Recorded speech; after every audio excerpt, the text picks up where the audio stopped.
juste sur la matinée, là, on a validé 74 procurations en ligne.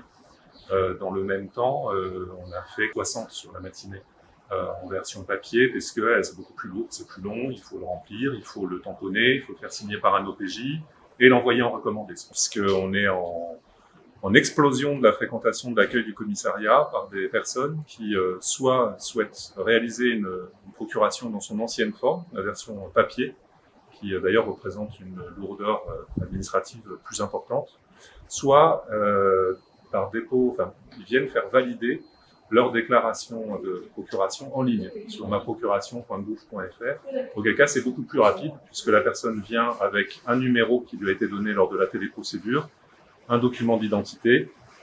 Le chef de poste vérifie que le numéro correspond bien à un dossier actif, valide en ligne.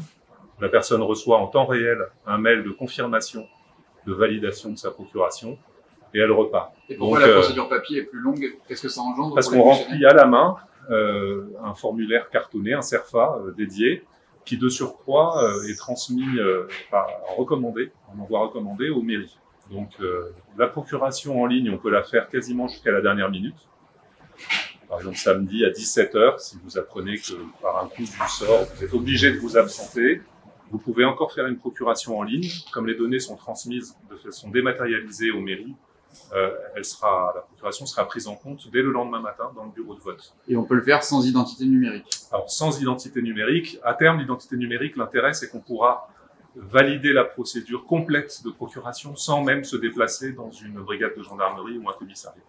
Aujourd'hui, comme les gens, la plupart, ont des documents d'identité lambda, vous devez encore avoir une petite vérification qui est faite par un policier du poste que ça correspond bien à une identité réelle répertoriée dans nos bases. C'est ce qui fait que la procuration papier aussi n'est pas à choisir pour la procuration de dernière minute, puisque passé midi le samedi, le bureau de poste est fermé.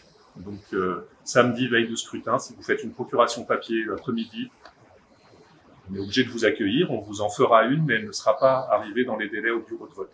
Elle entrera en vigueur au scrutin d'après. D'accord.